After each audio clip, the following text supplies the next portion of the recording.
यह कहानी है दो दोस्तों की जो कि एक छोटे से गांव में रहते थे। एक बार वे दोनों किसी काम से शहर गए। वे वापस अपने गांव लौट रहे थे। अपने गांव पहुंचने के लिए उन्हें एक घने जंगल से गुजारना था।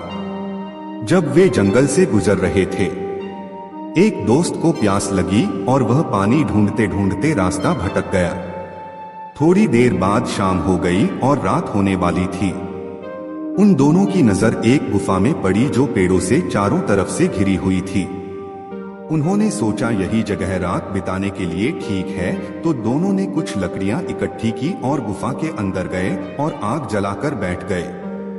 रात का वक्त था, गुफा के अंदर आग जल रही थी।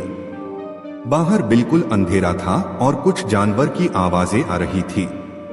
उन दोनों दोस्तों में से एक दोस्त अंदर ही अंदर डरने लगा, क्योंकि उसने भूत प्रेतों की बहुत सी कहानियां सुनी रखी थी कि रात के वक्त जंगल में कुछ भयानक आत्माएं भटकती रहती हैं और उनको कोई ऐसा भटका हुआ आदमी मिल जाए तो उन्हें नहीं छोड़ती।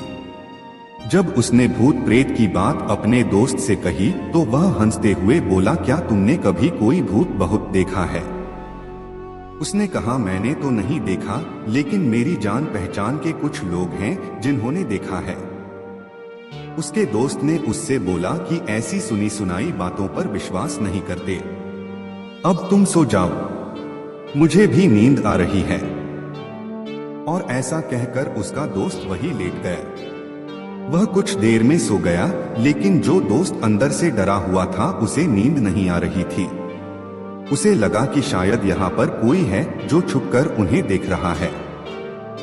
वहाँ आग से कुछ परछाइयां भी बन रही थी और वह परछाइयों को देखकर भी डर रहा था। कुछ देर तक ऐसा चलता रहा, लेकिन कुछ देर बाद उसे नींद आ गई, क्योंकि वह बहुत थका हुआ था। नींद आने के कुछ देर बाद ही उसे एक सपना आया। सपने में उसे एक भयानक परछाई अपने सामने आती हुई नजर आई। परछाई में उसे एक हाथ नजर आया जिसके बड़े बड़े नाखून थे।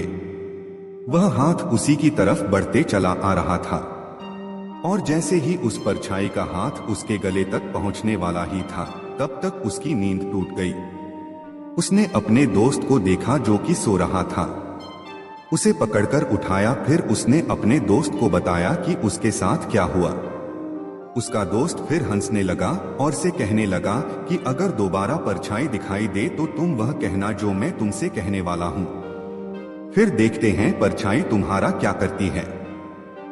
तुम्हें अंदर ही अंदर बोलना है कि मैं तुमसे नहीं डरता, सामने आ। उसके दोस्त ने वैसा ही किया। थोड़ी देर में दोबारा उसके सपने में वही परछाई नजर आई। उसने हिम्मत जुटाकर वही कहा कि मैं तुमसे नहीं डरता, हिम्मत है तो सामने आ। धीरे धीरे परछाई छोटी होने लगी और धीरे धीरे वह परछाई दिखनी बंद हो गई। सीख ऐसा ही हमारी जिंदगी में होता है। हमारे अंदर जो डर है उससे हम जितने डरते रहते हैं वह उतने बड़े होते जाते हैं। लेकिन अगर हम उनका सामना करते हैं तो दुनिया का ऐसा कोई भी डर नहीं है जो हमें डरा पाए।